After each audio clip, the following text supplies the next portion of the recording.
Hey there, everybody. Welcome back to another episode of the Arnies.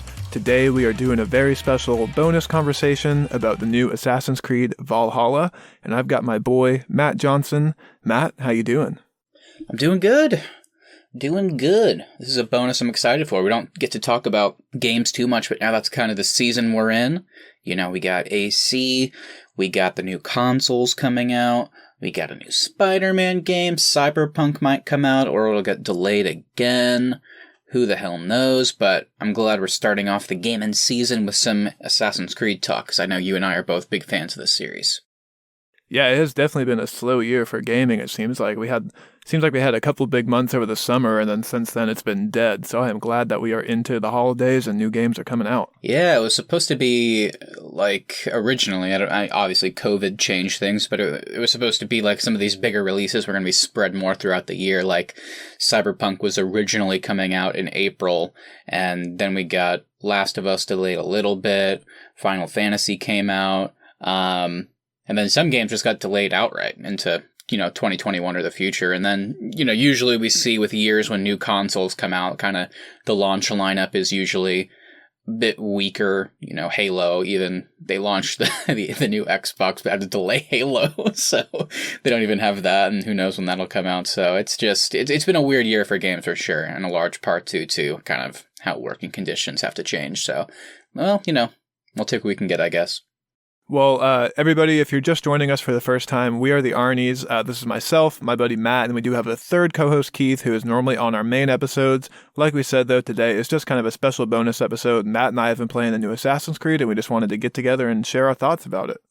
The last deep dive we did gaming related, we did talk about favorite current gen games a while back, so that's in our podcast feed, wherever you get your podcast, iTunes, Apple Podcasts, Google Play, Amazon Music, Spotify, all that good stuff. But the last really big one we did a full breakdown of The Last of Us Part 2 after we beat that. So it's been a while. So I'm excited to kind of, obviously we can't go that much in depth because neither of us have beaten the game. So it's just kind of like a review up to this point, I guess. And everybody who has been listening kind of on a weekly basis, we are making a conscious effort to get more gaming content into our feed in 2021. Matt and I are going to be working on kind of a bonus little sideshow that we'll put out monthly. So stay tuned for that. But for now, let's go ahead and get into Assassin's Creed. Like Matt said, we are only I think we're each 40 hours in right now. So we're not done yet. But I think we have played enough of the game so far to kind of have our opinions and share our thoughts so far on what we think of this one.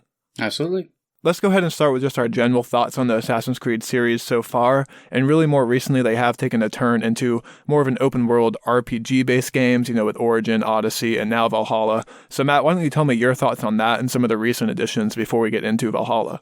Yeah, I don't know. I don't know where I stand when it comes to the majority here. It's something I've thought about a lot. Assassin's Creed has certainly been one of my favorite series for a long time. Yeah, I think Assassin's Creed 1 was a game a lot of people were really excited for and then really ended up letting down both critics and kind of people that were excited for alike. So kind of a tough spot to start your franchise. But then they kind of bounced back with Assassin's Creed 2. And from that point on, I was such a huge fan, with the Ezio trilogy, Black Flag. I was not a big Assassin's Creed 3 fan, but still great stuff in there. Unity, even I loved. I know people hate Unity because of the bugs and stuff, but once you actually play the game, I loved it. Syndicate, same thing. I love London, so really getting to kind of explore a semi-modern version of that was so cool. So I love all these games. But yeah, like Austin mentioned, in the last few years, after taking a couple years off, they came back in a big way with Assassin's Creed Origins, which really leaned more into the RPG, open world, Witcher elements. I know people use The Witcher to describe everything, but it is an apt comparison.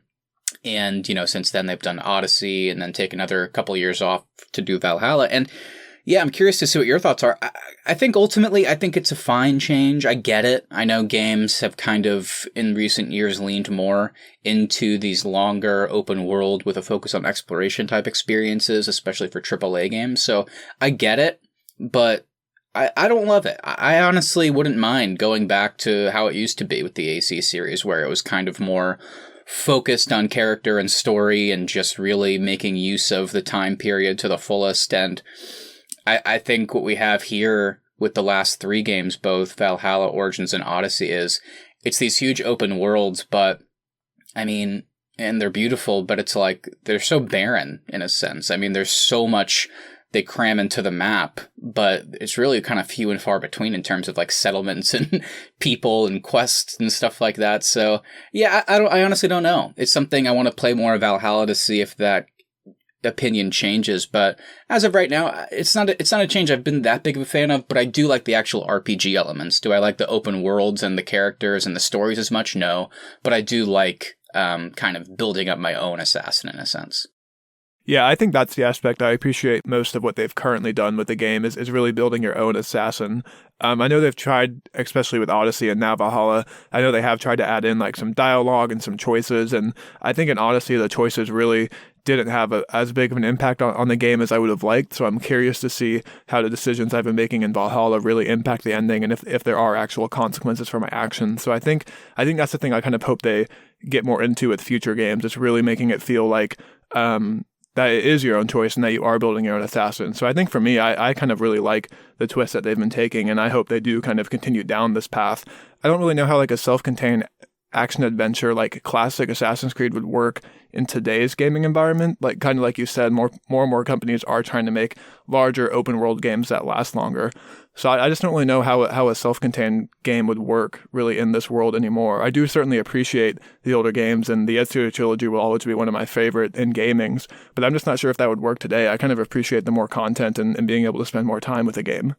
Yeah, it's definitely something, I always joked that if you're someone that only can afford to buy one game, buy Assassin's Creed Odyssey. Because, I mean, you just can spend hundreds of hours in that game. So there's something to be said for that, where there's enough content to really sustain you for almost like an entire year or more until the next Assassin's Creed game comes out. So there's something to be appreciated there. I guess my last thought on it is the original Assassin's Creed games that were these smaller, more contained experiences.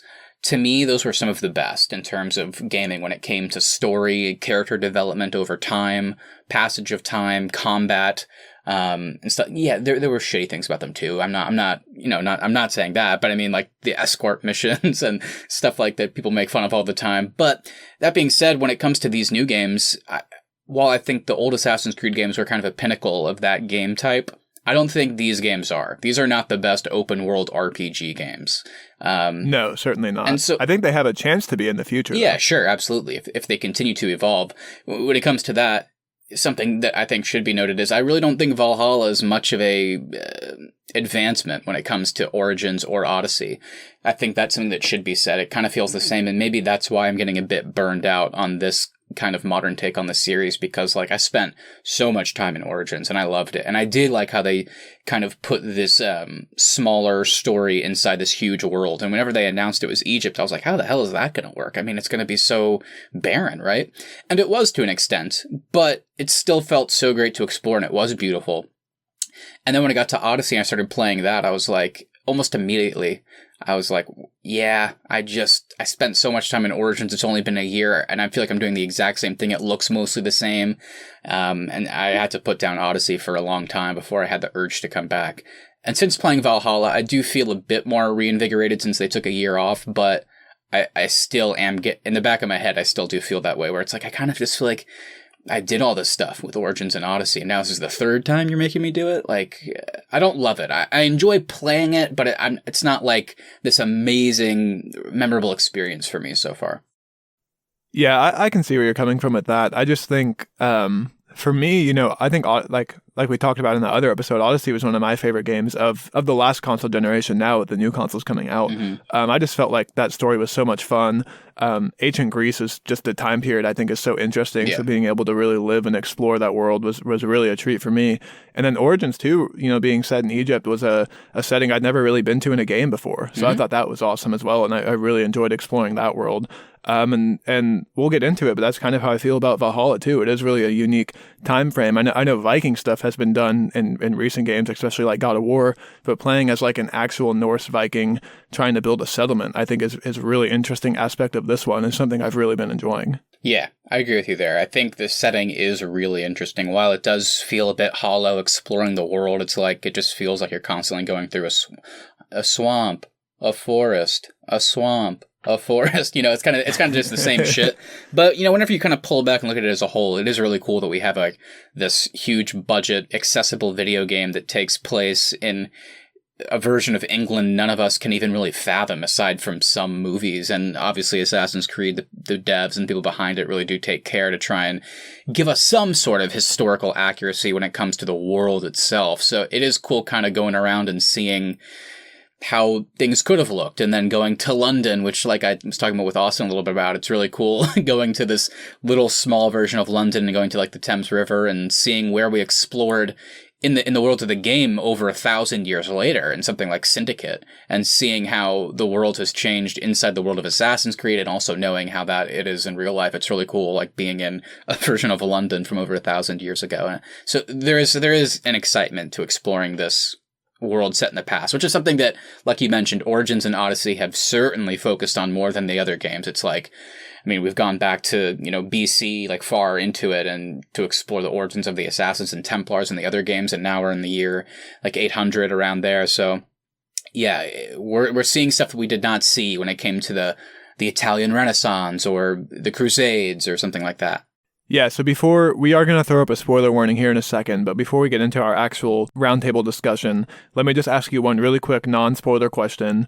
Should people play this edition of the series? I think if you're a fan of Assassin's Creed, if you're a completionist like me, then yeah, I think you should pick it up. I think you'll get something out of it. And I do hope that as I continue to play it, my experience will evolve and get more exciting and something I can recommend a bit more, I suppose, enthusiastically. Now, would I recommend it to just somebody that likes video games and maybe isn't a huge Assassin's Creed fan, but maybe saw some Valhalla trailers and was like, oh, that looks kind of cool? I think give it a try. Why not? Obviously it's hard to recommend stuff with games sometimes because they are very expensive, but it's a beautiful game. The story seems at this point to be fun enough, and the world exploration is cool. And so I think you'll get something out of it. It's certainly not a bad game up to this point. It's just, for me as a diehard Assassin's Creed fan, it is getting a bit kind of a slog at times, as it feels a bit too familiar.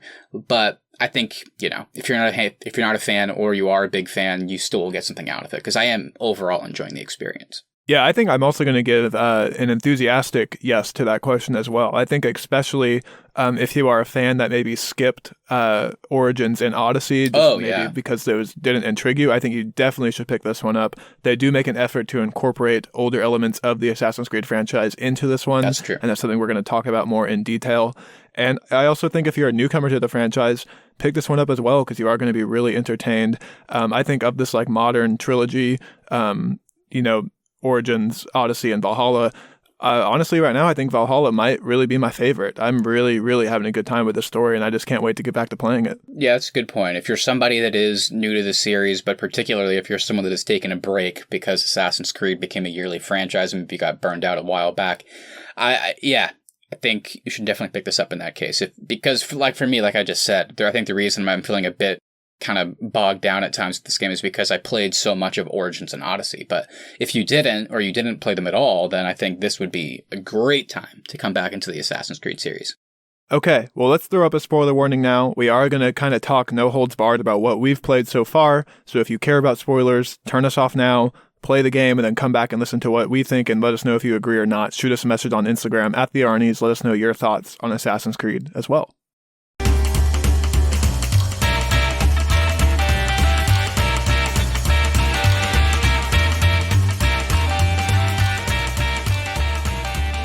All right, let's do a quick little plot summary. Assassin's Creed Valhalla, you're playing in the Viking Eivor's shoes. He's a member of the Raven clan who is led by his brother Sigurd.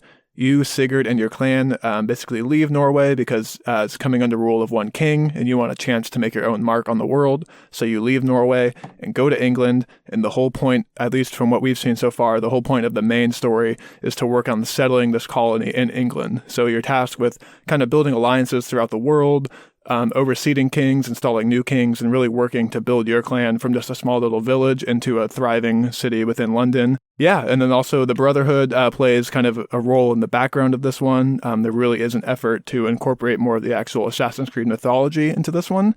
So yeah, anything you want to add to that little summary, Matt? Yeah, I think that's a pretty solid plot summary. I don't know if there's anything I want to add. I think you kind of nailed it. I do think, like you mentioned earlier, it is cool seeing a focus on the Brotherhood. Not necessarily in the forefront, at least not to this point that I've been playing, but in the background for sure. Because with AC Origins, that, literally was like the origin of the Hidden Ones, as they're called. And I actually had some criticism at the time. I was like, they're calling this Assassin's Creed Origins, and we're supposed to be like, oh wow, like they're leading up to the creation of the Assassins, but in reality, that was really only the last couple missions of the game, where it felt a bit forced, honestly, real. Where like out of nowhere, like the last kind of fight is coming up, and it's like they just band together. We're the Hidden Ones. It's like, oh, okay. Overall, still a great game though. And then Odyssey, going back even further to kind of talk about the Templars and the Order of the Ancients. So the Assassins obviously couldn't really play a part there, besides the DLC that came out. So here it was really cool to see them kind of, since we're closer to the start of Assassin's Creed 1, we actually get to see some of that more, and it's a bit more developed. And I think literally 20 minutes into the game, you're introduced to an assassin, which was like really cool, especially as a longtime fan of this game. Yeah, for sure. That was interesting. And then, yeah, the main plot's pretty bare bones, pretty simple, at least for me so far. I'm not too far in, but I am past the point you mentioned, so that certainly seems like the goal. So it is kind of funny thinking back to the trailers, though, because they were like basically telling us, we're going to show you why the Vikings weren't so bad. Like, I remember a scene in the trailer where they're all like playing with their kids and they're happy-go-lucky, and then they're doing a raid, and like there's a point where they could kill a woman and child, and they're like, no, don't do that.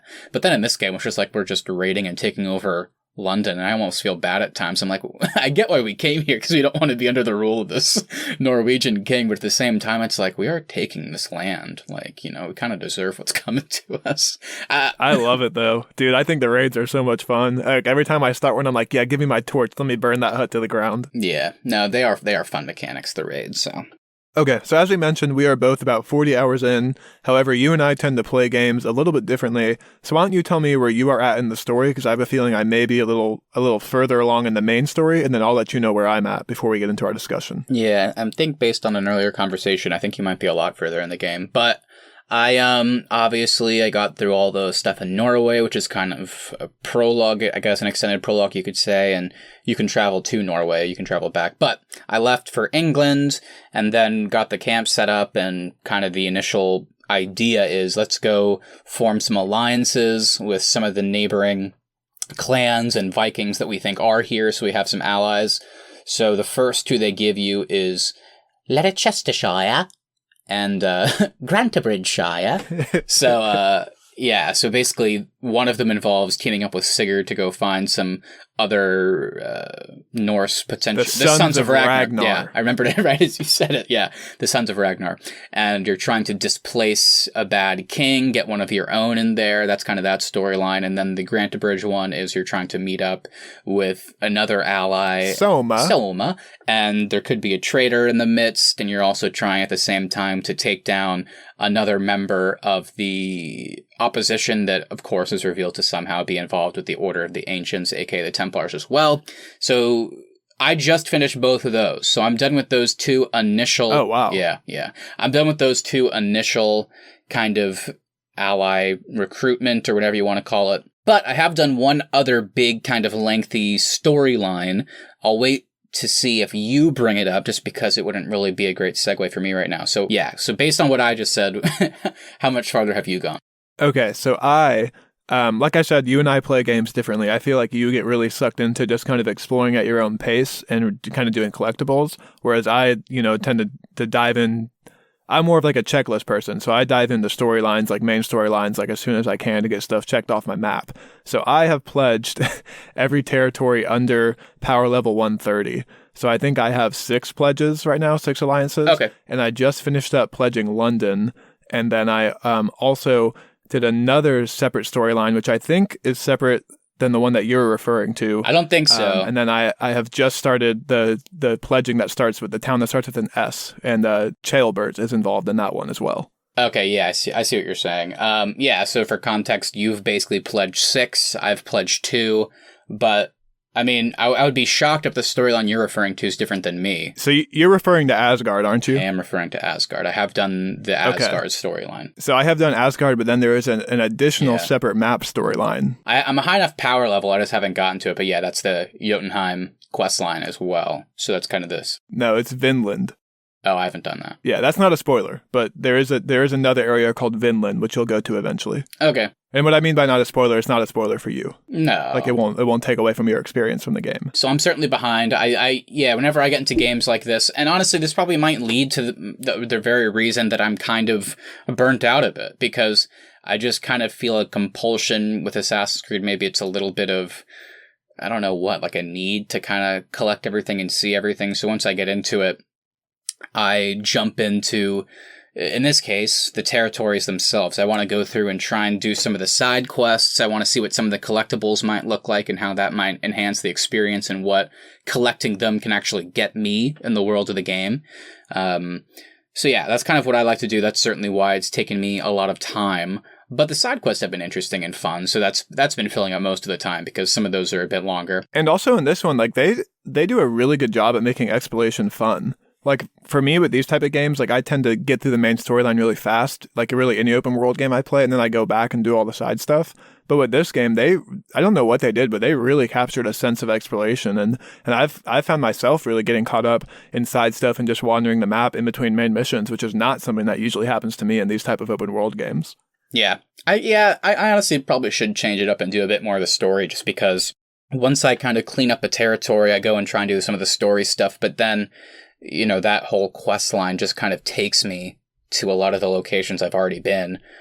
So I probably should mix it up for like maybe the next couple storylines, just to kind of see how that goes, because I think maybe if I focused on the story a bit more, at least for a little bit, I might kind of get reinvigorated in the game and what's going on, as opposed to just going off on my own, doing my own thing, and then just coming back to the story after long periods of time and forgetting what even happened. So yeah, I think I'm going to mix it up going forward.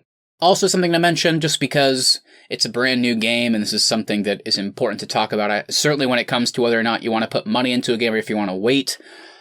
Have we run into any glitches or bugs? Yes. Yes. Short answer for me as well is yes. I know this plagues games at launch, and I will admit, you know, Valhalla is a bit of an exception because, as we know, it is intended as a next-gen game. So whenever you have to kind of, for us who are playing it on older systems, you the PS4, me the Xbox One, you have to kind of, you know, find a way to make it work on those as well. So I get it's not easy, but it should also be noted that, as we know, almost famously, Ubisoft is not the best when it comes to launching their games. They do often launch with a lot of bugs and glitches and sometimes massive problems. That calls back to another Assassin's Creed game. There are people that, like, didn't buy Unity because it was such a broken game at launch. Like, literally broken. It did not work. I'm glad you brought up Unity, because when I played Unity, for me personally, I know you and I think, enjoyed Unity more so than the rest of the world. I think for the most part, we had a pretty good experience with Unity. In terms of, like, actually hampering my experience playing the game, I didn't have a whole lot of issues with Unity. This game, though, I cannot make it more than 3 hours without this thing crashing on me. And I guess it's a testament to the fact that I enjoy the game so much, because I'm willing to go through the process of, on PS4 for me, we got to diagnose the error and all that crap. So like it's like a 15-minute process to get back into the game, and it happens all the time. Like I kind of expect it. Like it's whenever I'm entering a story mission is when it crashes for me, and that's getting really old. Like the world sometimes breaks and I fall through it. My boat for some reason sometimes spawns on land. So like for me personally, this is the glitchiest Assassin's Creed I've ever played. Yeah, it is for me too. I've run into so many glitches. I've had stuff as small as like achievements not unlocking. I've had stuff like I try and start a mission and it doesn't work. The one that I have constantly, which just makes me want to like throw my controller, is I'll run into a raid, right? And I'm not sailing up to it. I just like run up to it and I use the horn to start the raid. And then I'm like, shit, I need some help. Where are my guys? And then I like try and open a door or something to get wealth, like force it open, which you have to have one of your members there, and nobody comes. So then I have to like look at the map, see where the boat actually like parked up, and then run down to it. And they're all just sitting in the boat. They're just sitting there. So then I have to run into the boat and then try and take command and start a raid that way. And sometimes it works, but mostly it doesn't. So then if I've killed a bunch of enemies or try to get some of the wealth, I'll have to basically sail far enough away to get out of conflict and then fast travel back to my boat and then start the raid. And for some reason it works. But it's like, it's just, some people might say, well, then just do it that way. But it's like, I shouldn't have to. And then Austin, I mentioned this to you already. This is the biggest one that really is starting to like, just kind of dampen my spirits. And admittedly, maybe this reflects on my opinions on the game, as it should, fairly, but maybe in some senses unfairly. But I've lost a lot of progress in this game. The main one I told you about was one of the first nights I was playing. I was doing manual saves and obviously auto-saving, but I was manually saving the game every so often. And then I got to a point where I was like, okay, I'm done for the night. So I saved it manually, and then I just exited out like normal. And then I like opened another app. And then like almost immediately I was like, oh shit, I wanted to go like just grab this one more thing in Assassin's Creed before it turns it off, before I forget, in my settlement.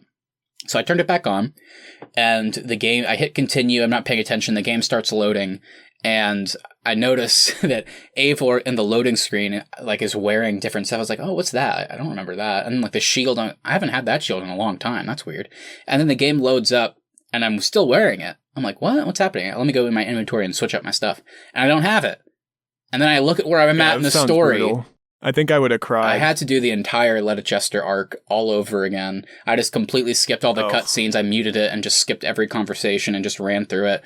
So, and that's a long story arc. I mean, the first time I played it, I took my time, and that's a really long couple one. Hours probably. And then on top of that, I'd already done some exploring too. So I probably lost 8 hours of progress. I don't know how you kept playing. I would have had to like take a break for like a week, I think, if that happened. Yeah, it's probably why I'm slow in the story, because after that happened, I skipped through it, and then I just wanted to explore. I did the Asgard stuff, so I did different stuff to get my mind off of it. But it happened again last night, where I lost some progress. This time it was only like an hour and a half or 2 hours. But I mean, still, that's still too much, especially for an open world game. Yeah, for sure. I only lost exploration time. I wasn't doing a story mission, so basically, I just came back in and I just did other stuff. I'm not even bothering with that exploration. I'll do it some other time, so it won't really matter in the long run. But still, really annoying. And it's just like I'll go in to load it, and it just says data corrupt for everything. Like every single save file, like all the manual saves I had made, all like 5 of the randomly generated, I don't know why there's so many of their auto saves, they're all just data corrupt, so I can't load it, I can't even save it.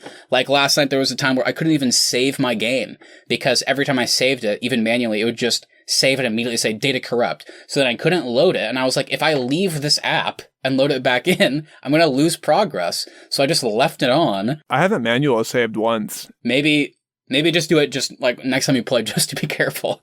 Maybe it's better on the PS4, that aspect of it. I don't know. But I mean, I've lost, I guess, in total, probably 10 hours of progress. So it's just, that's a huge problem. That's a huge deal. And it's something. It shouldn't happen, too. Yeah, it's something. You shouldn't release a game this buggy. Yeah. And at this point, dude, like Assassin's Creed, this is the first one in 2 years. They took a year off. But it's like, I don't think anybody's going to complain if an Assassin's Creed game doesn't stick to its yearly schedule. Unity being so buggy was what caused them to take time off the first time they ever did in the franchise. Yeah, because so, Unity was so buggy. Think they would have learned. Yeah, Unity was so buggy. And then the year later, they released Syndicate, and their sales were very down for Syndicate, in large part because people didn't want to play another Assassin's Creed game. They had to take a year off, like you said, and then like just change up the entire format. And they were burnt out on the formula too at that point. So yeah, so I've had huge problems with this game. Small stuff like missions not starting when I'm standing where I'm supposed to, or I have to like fast travel away and come back, and then it will work.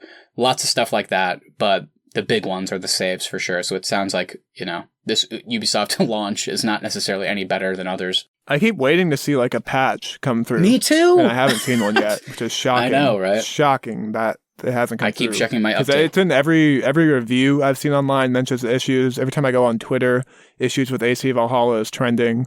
So I'm shocked there hasn't been more patches. And I know they released one, and in order for people to get the game to work, they had to uninstall that patch. So they've even had issues with updating the game as well. Yeah, it's not good. So I hope they figure it out, and I'm excited for that update to come out because I feel like it'll make a difference. It's not happened yet, so I'm getting nervous because I don't want to lose any more progress, but we'll see. That's kind of the main negative. Okay, well, let's go ahead and get into Eivor. He's our newest assassin in this one. What are your thoughts on Eivor, and do you like him within kind of the other assassins that we've been introduced to recently in this franchise? Yeah, so for me, Eivor is a she, mostly because I wanted to do that just to kind of mix it up, and I, for a long time, of course, being a young person, I just always played as dudes in games, so I'm just trying to do something different, and also, I really hated the voice actor that played Alexios in Odyssey. I thought he was actually pretty bad, and whenever I would see people play Odyssey from Cassandra's point of view, and we're having Alexios as the bad guy, it was way more compelling. I thought she just gave such a good performance. I'm not judging the dude that plays Eivor, of course. It's just like... Well, and that was actually a big criticism of Odyssey, was that Cassandra's storyline was way better and better acted. So much better that they made it canon. Yeah, that's true. But what I've heard about Valhalla is that both performances here are kind of equal, so they're both great in this one. Yeah, and maybe I'm speaking out of turn here, but at the beginning of the game, they give you 3 options. You know, you can pick male, female, or whatever the default is. I picked the default, and I thought that was going to switch me back and forth, but that has not happened yet. I've been playing female this whole time, so I don't know if, like, at some point I'm going to switch to male. I do know that the concept here, in Odyssey, what they did was... basically, there was 2 siblings, and you were playing as somebody that they found DNA on the Spear of Leonidas or something like that. And the whole thing was, oh, it's siblings, so it could be either of these people. And then you pick, are you going to play as the male or female sibling? Whereas here, it's, from what I understand, the whole idea of them, you know, gender plays a role somehow into the animus or something. But I haven't seen that yet. So maybe if I kind of focus on the story for a bit and keep going, maybe something will change. I don't know. Did you pick male at the beginning, or did you pick the default option? No, I consciously picked male. Okay. So maybe I'll have something more interesting to say later. Like if that changes up and why, I'll be interested to see what the reasoning is. Anyway, yeah. So I'm playing as a female Eivor right now. And yeah, I think she's cool. I like her. I like the character. It does feel a bit more old school in this sense. And Bayek had this a little bit, and I guess Alexios and Cassandra did too. So I guess I'm kind of speaking out of turn here. They all have it, but I think after Ezio and they further developed that into somebody like Edward Kenway, I think they realized that the big hits when it comes to characters in this series are ones that can be really serious and engage when you need them to be when it comes to the assassins and the story, but then also can have a really fun time, let loose, be extremely charismatic. I think those are the characters that have responded most positively with the fans. And then on the flip side, somebody like Connor, who's probably one of the least liked heroes, is because they're just so stoic and you really don't know what they're thinking or feeling, and they're not very charismatic. It's like kind of people don't like to play with that as much. So Eivor does seem to be kind of, you know, like a callback to how it used to be. Certainly committed to her cause in my case, and definitely charismatic and fun and like excitable and stuff like that. And people like her in the world of the game, so it makes me like her. But that being said, I don't like Bayek, Alexios / Cassandra, or Eivor. Now I'm saying it wrong. Eivor as much as past characters. And I think that's just simply because the past games, like I mentioned at the beginning, just really focused more on characters and how they specifically fit into that story. Whereas I think here, obviously, it's supposed to be a bit more vague so that you, the player, can kind of insert some of yourself into that character. And that's done on purpose. I respect that. But I certainly like Eivor. I think Bayek, I really enjoyed quite a bit. Bayek was the best version of somebody like Connor they could have done, but they still gave Bayek kind of a fun-loving personality as well, and a bit cheeky at times. So I think Bayek and Eivor are pretty even for me up until this point.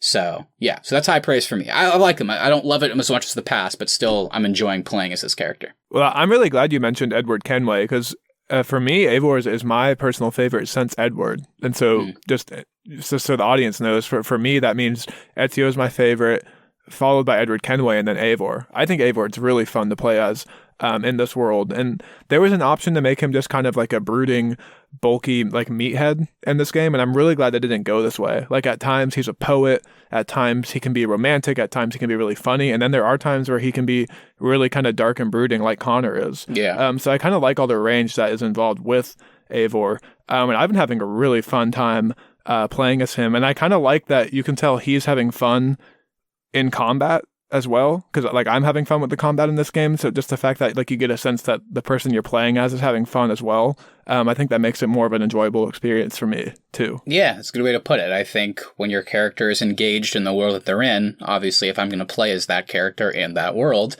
it's certainly a bit easier and more enjoyable when they seem to be enjoying and such an active participant in various forms. Like you mentioned, they can fit into these different boxes. So I think that's a good way to put it. I guess it's kind of weird now I'm thinking about it. I really do love most of the protagonists, even more so than probably most people.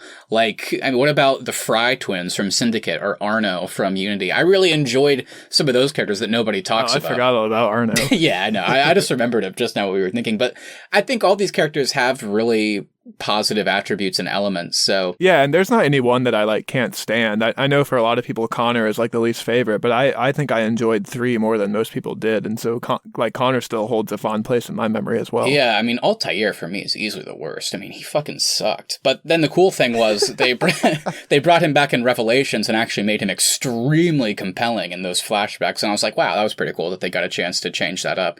So yeah, even the characters like that had a really shitty outing are able to kind of come back in some form and really reinvent themselves. So I don't hate any of them. I think Connor gets a bad rap. I'm not a fan of him, but I certainly think he's more enjoyable than most people. So I guess all I'm saying is I think Assassin's Creed as a whole has done a good job with their protagonists. Honestly, I'm not even joking. If you think about it, probably the worst in the series, whether it's canon or not, is Michael Fassbender in the movie.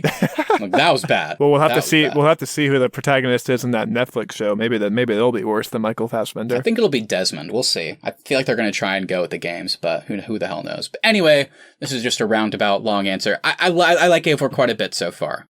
So speaking of the story, Austin, I wanted to get a quick kind of gauge. Obviously, we talked about where we're at in the narrative and what's going on, and obviously without spoilers, I mean, do you like it? Do you like that this has been the story up until this point, coming to England and forming these alliances, and kind of how whenever you go off to form an alliance, there's this own kind of branching story arc, so, and how those fit together. So I guess, yeah, what do you think of the story itself? Are you enjoying it? Are you feeling compelled to keep going through it? Are you excited to see where it ends? Where are you at?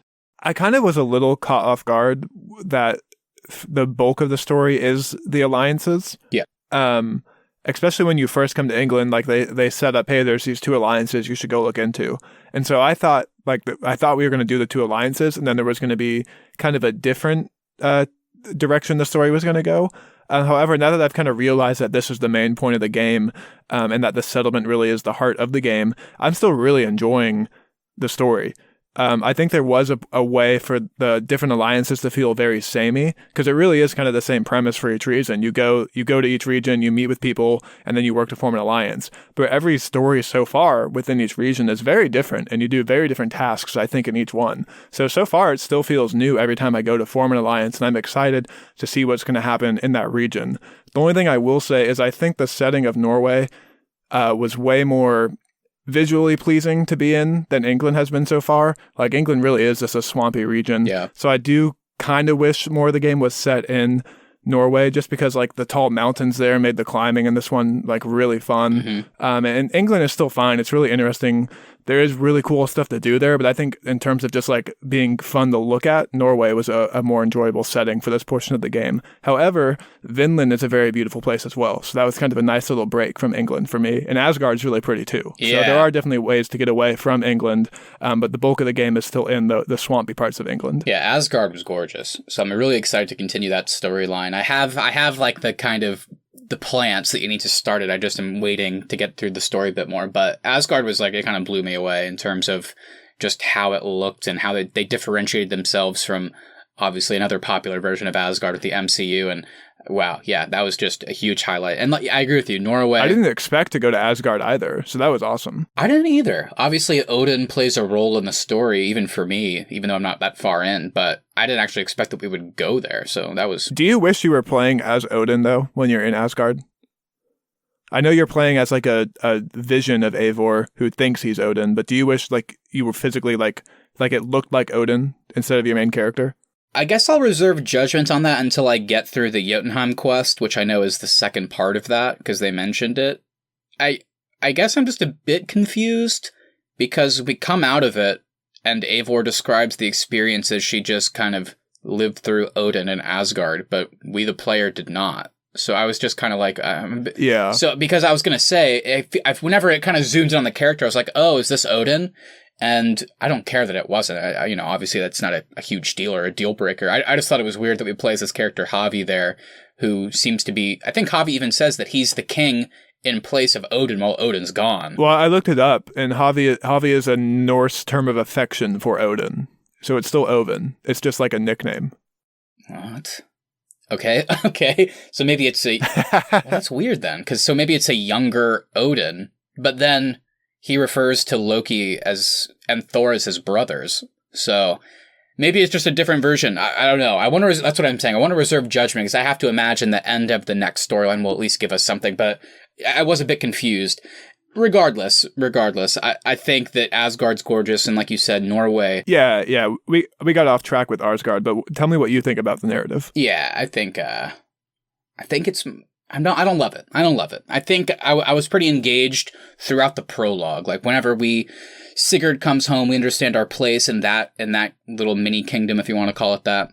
And then they introduce the hidden ones, or so they seem, and then I was really intrigued, and then you go off basically against your king's orders to go kill this person that killed your family, so obviously there's a revenge and a drive there, and the way they incorporate the hidden ones there was really interesting, and then the Odin vision, I was like, oh my god, this is so... I have no idea what's happening, in a good way. And then you go to England, and then the world opens up in such a massive comparison to Norway, and that's where I got off track and kind of...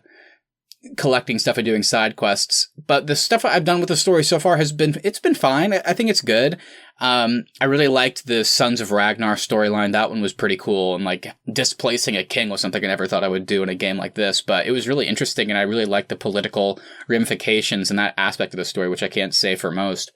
And then the Granted Bridge one too was pretty cool in the way, like you said, it could have been the exact same thing, and it could be the same as anything going forward. Like the whole goal is just to kill another Templar, but the way they kind of made this whole traitor aspect the forefront of that story, that's kind of that's the lens. Like, yes, the goal is to go kill another bad guy, but the main thing that they kind of pepper in there is this whole traitor aspect. So it's like, okay, that feels different in a good way. That being said, well, and when you go do the East Anglia alliance, that's been a real highlight for me as well. So I'm excited for you to do that one too. Nice. Yeah. So I guess what I'm saying is I enjoy it. There's no doubt. It's just, I guess it should be said that I didn't feel compelled enough to do the story. I went off to go do a bunch of side stuff in the meantime, and I came back to the story and I was like, yeah, this is good. This is fine. I guess time will tell. If I get into more of these story arcs and I feel the same way you do, which is they are able to differentiate themselves, then great. But if not, if they get samey, I think that's something I'm not going to be loving. So, we'll see. So far, so good. So throughout this series, they've also made an effort to kind of change the combat up, really kind of game to game, or maybe main character to main character, if you will. How's the combat working for you in this one? And do you miss the kind of the old counter instant kill aspect, or do you like more of the health bar, parrying, countering, like swordplay mechanics that are kind of in the modern games? Yeah, I miss free flow combat. I always have, ever since they kind of left that behind. I don't know, I guess Syndicate would have been the last variant of that we've seen.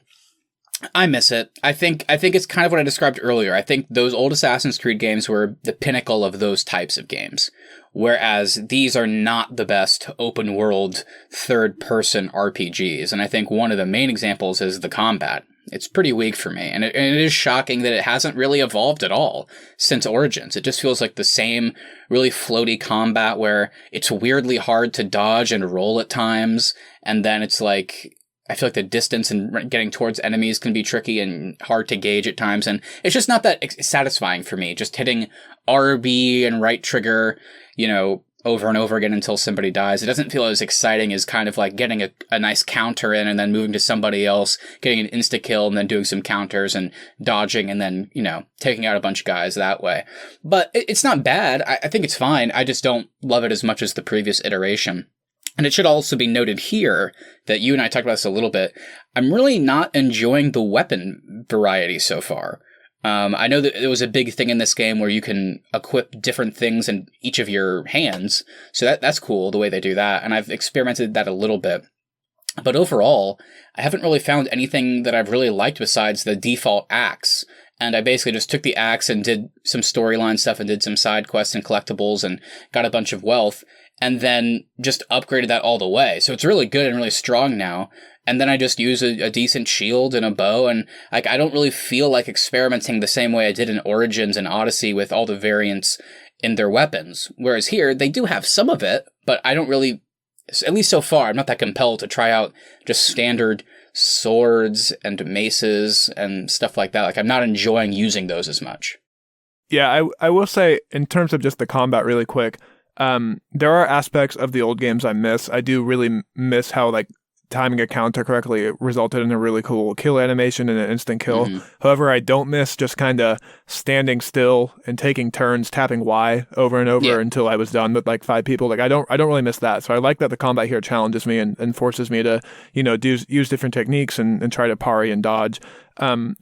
In terms of the weapons, though, last time you and I talked, we were both kind of on the same page that we weren't really enjoying the weapons. And I know from what I've seen online, people were happy that they kind of did away with the crazy amount of loot that was in Odyssey and Origins.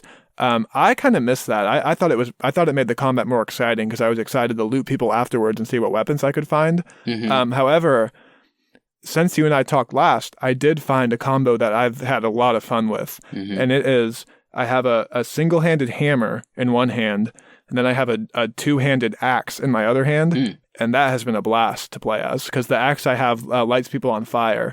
So whenever I finish through like quick attacks with the hammer, it then results in a spin, and the spin with the axe is always a critical hit, so it sets the weapons on fire, and that's been really fun. Yeah, that sounds pretty cool. I'll have to. I guess I'll force myself to experiment a bit, find some cool things, and see what happens. I'm sure I'll like it more. Yeah, that is a good point, though. Odyssey was certainly just so much weapons, so much loot, and I think I might be in the middle. I think there was way too much, but I still did like finding constantly new weapons, new outfits, and changing it up and having just a completely different look than anybody else, and making... And even late game, with killing higher level enemies, you had the chance to still find good stuff. Yeah, that's very true. And here, it's like I've been wearing the exact same thing since the beginning and just leveling it up. And then I've killed a couple high-level enemies that have their own side quest, which is netting me some, really cool-looking armor. So anytime I beat one of them, I put on the new piece of armor. But that's all I've been changing basically this entire time and just leveling those up. And then, like I said, using... When you say high-level enemies, have you been able to kill the zealots?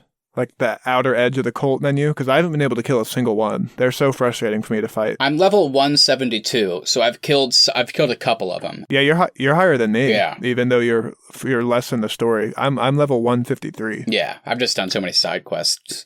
I think that's the reason.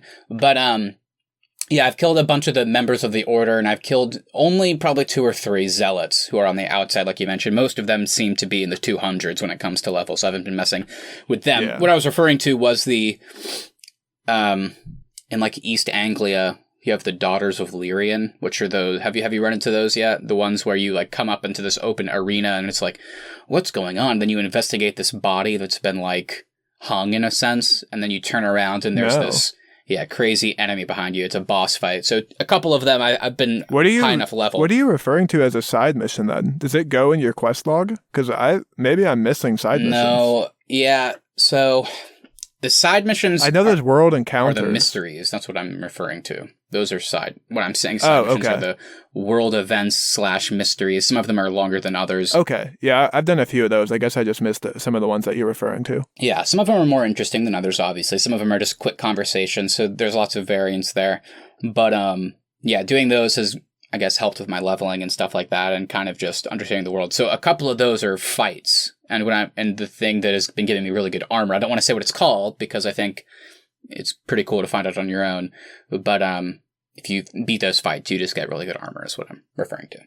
That's kind of what I like about this game is the focus on exploration. Yeah. I think they've done a really good job making it compelling in this one. Absolutely. I think that's probably the main sell. It's probably the main reason to buy it is because you can go through these huge open worlds that have some variety to the way they look. Obviously, with England itself, not much, but at least with the other ones and the other aspects and places you can visit, there's so much variety. And like, they really do lean into even more here than Origins and Odyssey because, like Austin just asked, are these mysteries popping up in your quest log? And no, they're not. And they did that on purpose. I think when you start the game, I picked the default when it came to exploration. So maybe if you pick the easiest setting, maybe they will pop up in your quest log. But like, for example, I started a mystery at one point, and I wasn't really paying attention. I was just kind of drifting off while they were talking. And then they stopped talking, and then the mystery started, the quest line started, and I was like, oh, what happened? What do I do? And I had no idea what to do. because it doesn't pop up in the quest. So I like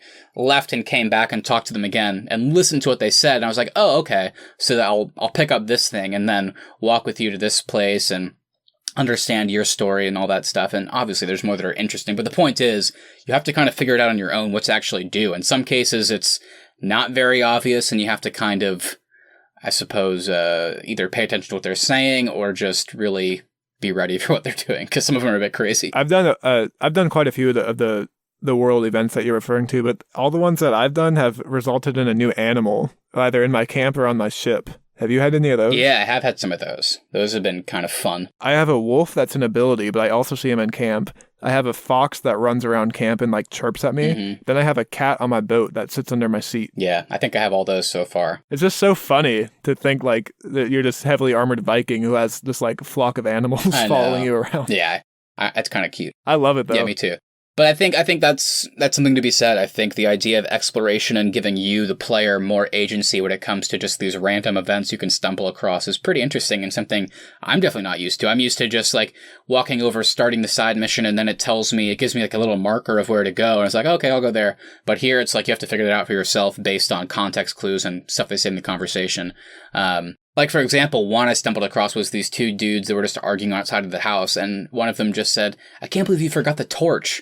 And they were just talking, and I was like, what are they talking about? And then I left and came back, and they said the same thing. I was like, I looked over at the house, and I just like kept like looking from them back to the house. I was like, is this what I'm supposed to do? So I just like pulled out my torch and burned it down. And then it just started this entire funny quest line with like, oh, wow, okay, thanks for bringing that torch. We were trying to burn the house down. Then like, oh, shit, we left a bunch of stuff inside. So then you have to like break into the house as it's burning down and like help them find stuff. And then they're like, then you, of course, you realize at the end there was nothing inside at all. And then it's just, there's some funny stuff like that. I had one that was a guy waiting for his friends to return. And he says that whenever you literally go and hit the speak button, he says, my friends aren't back yet. Mm-hmm. And then, but if you stick around and you listen to the song he's singing like the hunt starts at dawn. So then I was like, oh, maybe I should meditate until it's dawn. And I did that. And then the actual side mission started. That's cool. Which is really cool. That's neat. I like that. I like that they're leaning more into that, kind of giving you the ability to just not, I just like that they're taking away the marker, like the quest marker for just the small world events like that. That's pretty cool. And it makes me feel like I'm actually exploring more than in previous games.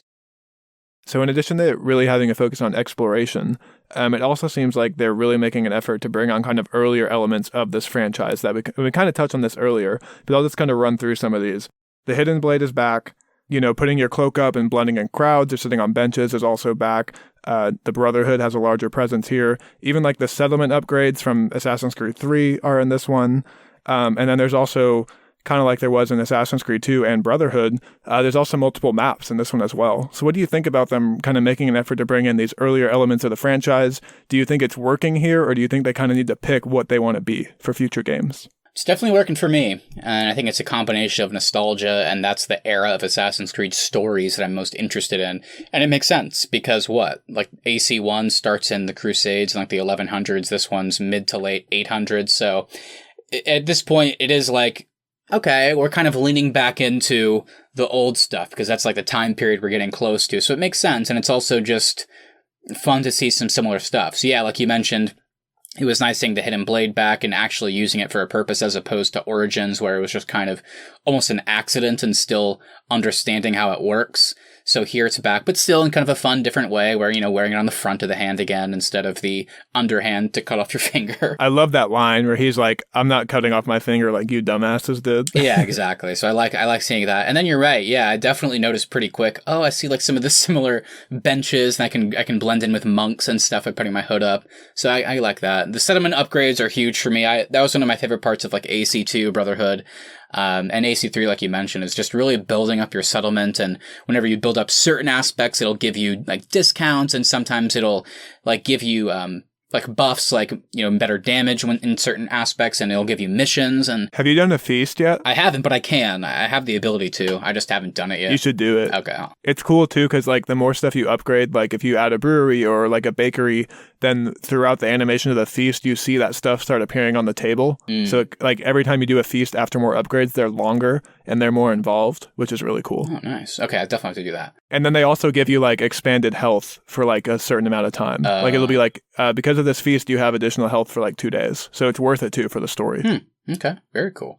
And then, yeah, like you mentioned, I also like how there's more places to go to. It's not just the huge Egypt map or the huge Greece map. Here we actually have different places we can travel to, which is pretty neat, and I like that aspect. So yeah, I don't think they need to commit to a lane yet.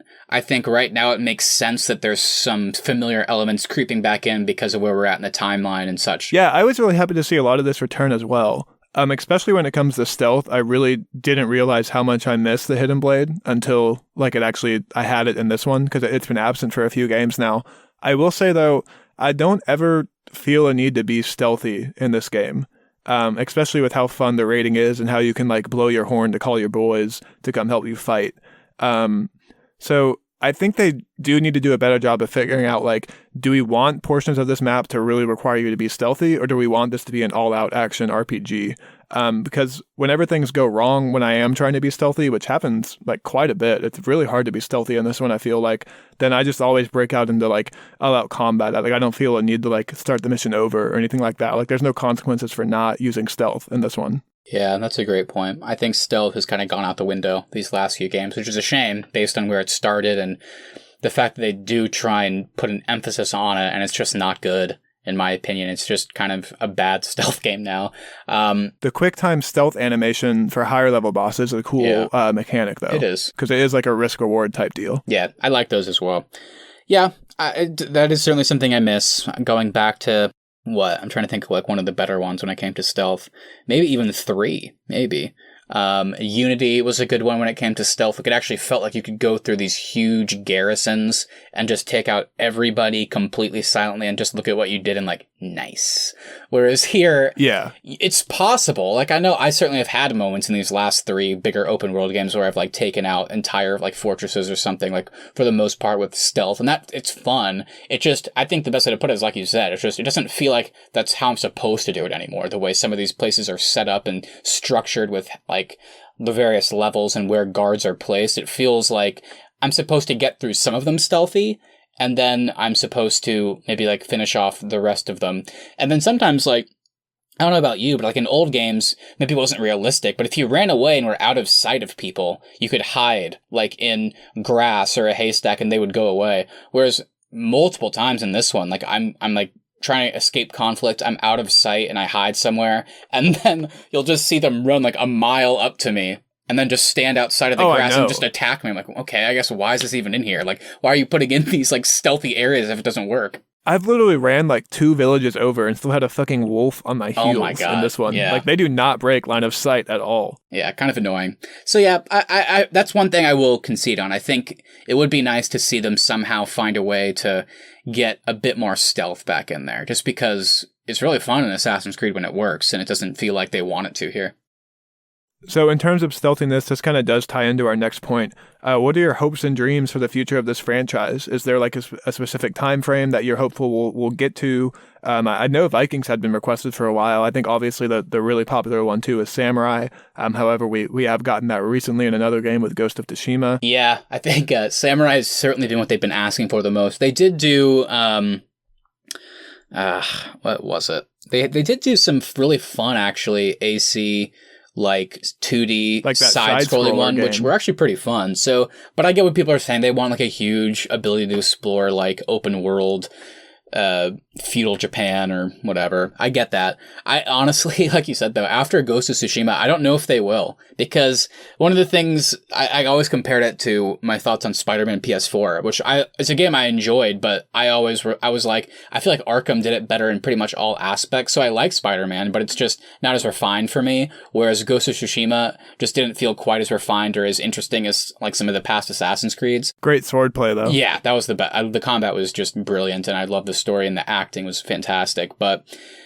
I don't see Assassin's Creed ever doing that now. That being said, I don't know. I was thinking about this earlier when you broached this point, and I don't know, like, what other time periods could they go to necessarily? I think they've given us, maybe they haven't given us like full games for everything we've asked for, but they have given us hints. Like, I know Egypt was a big one for a long time.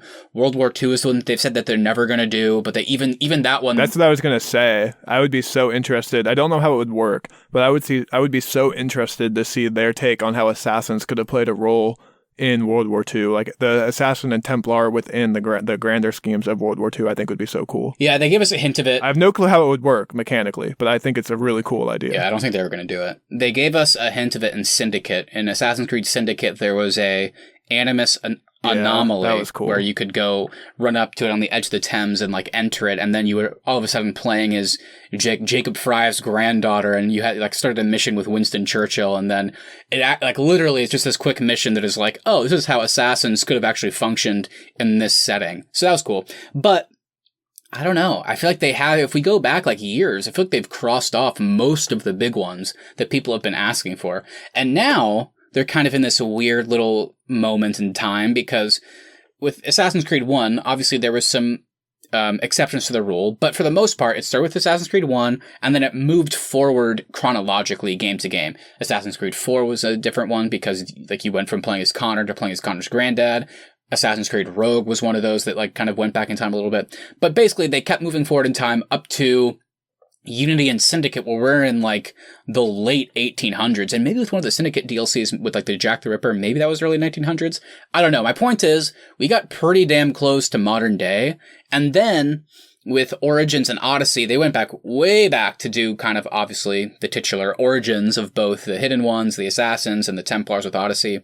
So it's like, and now they've moved forward pretty big, like 800 years with Valhalla. So it's like, if they do another one, are they going to bridge the gap more between Valhalla and AC1?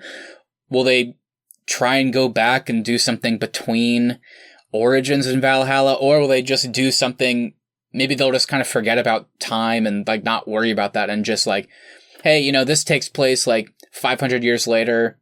We're just going to explore it because it's cool. Did we already kind of explore this in previous games? Sure, but here's like a different setting. Maybe that's what they'll do. I don't know. I don't know if there's like one time period that I'm hopeful for at this point because we've gotten so many. What about you, besides World War II?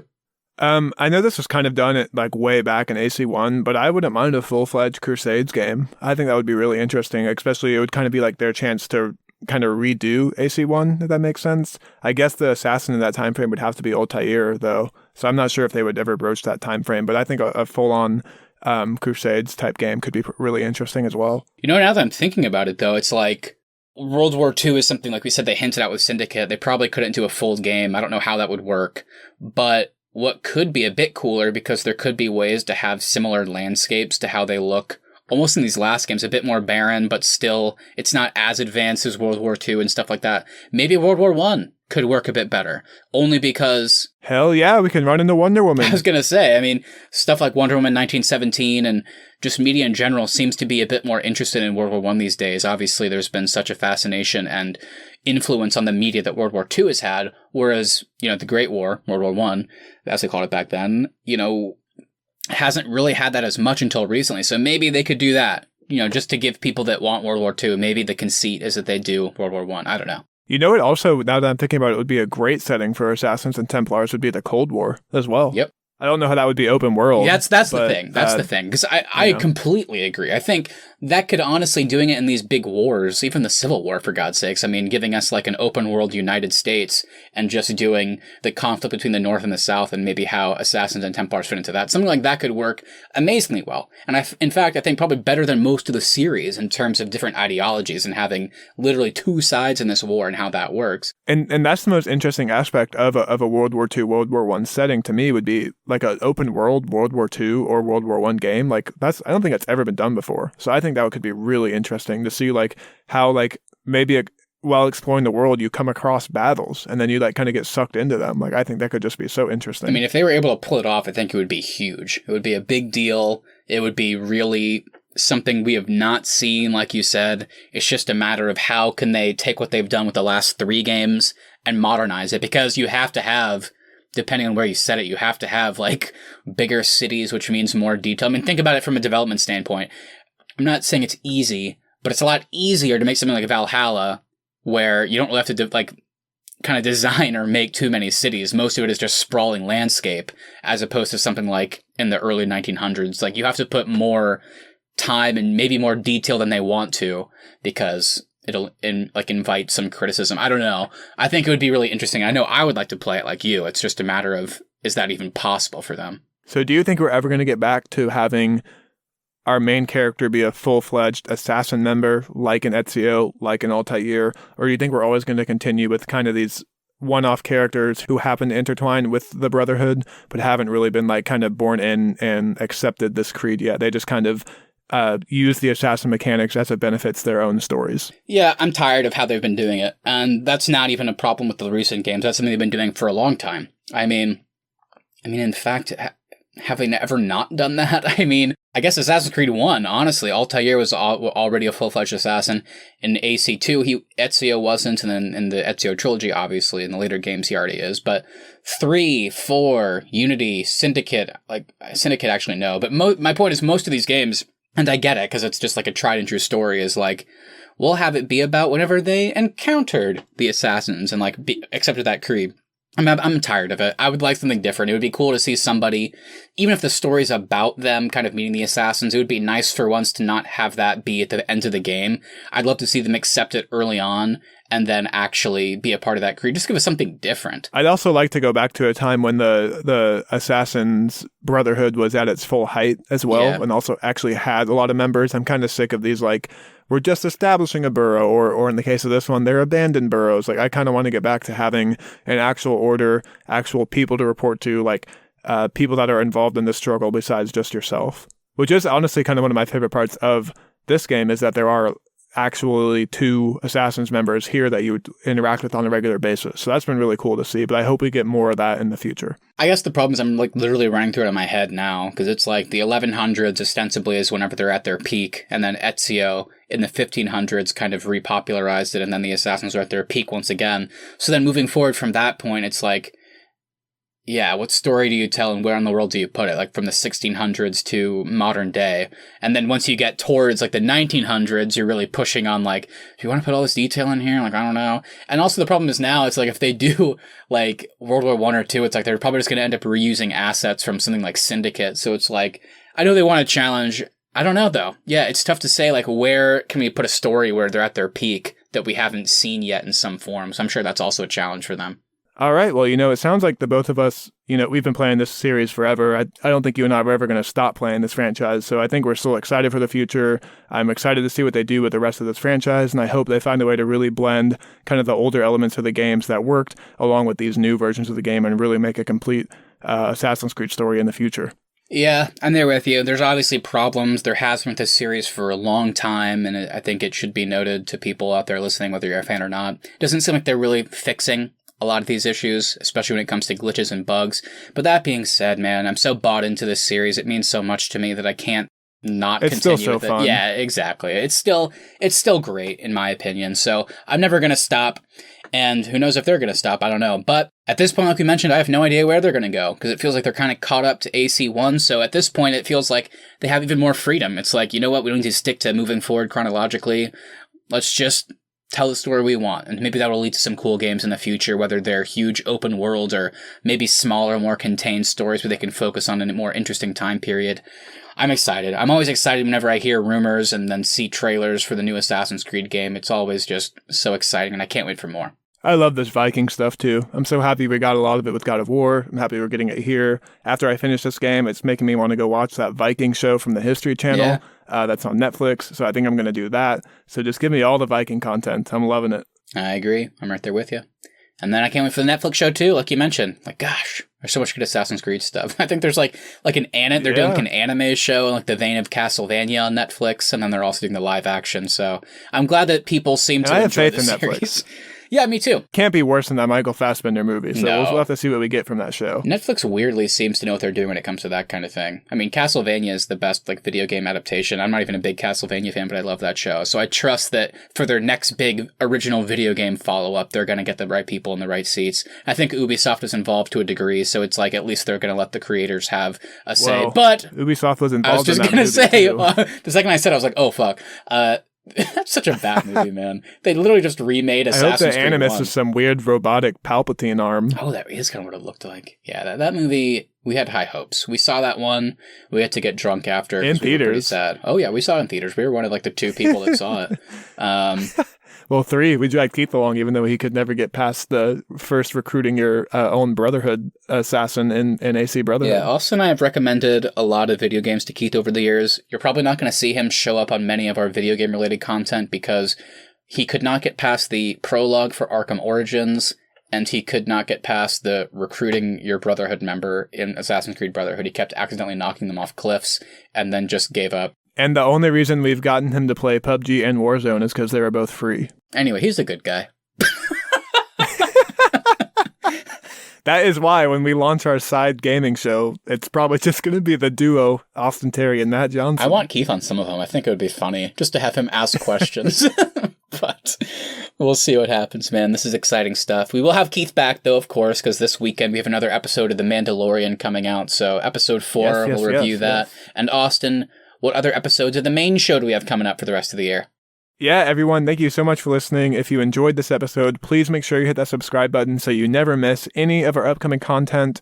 At The Arnies is our social. TheArnies.media is the website. If you enjoyed this episode, please make sure you share us with a friend. That really is the best way to help us continue to grow the show. Even if it doesn't seem like it, that really does help us. We'll be back on Sunday, as Matt said, for our Mandalorian episode, and then we'll be back on Tuesday for our main episode, and it'll be time for another bracket. We'll be debating the best sports movie. I'm excited. I love these brackets. I love preparing for them. It's going to be another great one. Lots of fun episodes, man, and I feel like we keep having to add bonuses to the schedule. Like we just find out Wonder Woman's actually coming out this year with HBO Max. We got to add that. We have Cyberpunk coming out, so maybe we'll try and do a bonus episode. Who knows? Maybe at the end of the year we'll try and do like a bonus where we just like recap the games we played in 2020 in quarantine. Who the hell knows? But we keep having to add stuff. I'm hoping to have the PS5 by then, so maybe I can talk about some new console stuff. Lots to do, lots to talk about, but it's an exciting time, and we have lots of great episodes coming down the pipeline. But in the meantime, feel free to like and follow us over at The Arnies on Instagram. That's our social, and our website is thearnies.media. You can check out our schedule, all our good stuff over there. If you want to send us a DM, though, on Instagram, let us know, what are your thoughts on Assassin's Creed Valhalla so far? Are you liking it? Are you not liking it? Again, what are your thoughts on The Mandalorian, since we're talking about that? And then, what are your favorite sports movies? Let us know, and then once we do our bracket episode, we'll get back in touch with you, and we'll see if you liked or didn't like our choices. And whatever you say in those DMs, we will read it on the show. So there you go. That is my piece. You're welcome. I mean, at this rate, with all these bonuses, we're going to have an Arnies episode every day of the week. You're just never going to be able to get rid of us, so you might as well share us with a friend and help us grow. I know, we keep having to add stuff, man. I'm having a fun time, though. I like what we're adding, but it's a blast. Lot. We're having a great time. So it's good stuff all around. Alrighty, well, we will see you on Sunday, and then again on Tuesday. Have a great week, everybody. We'll talk to you later. See ya.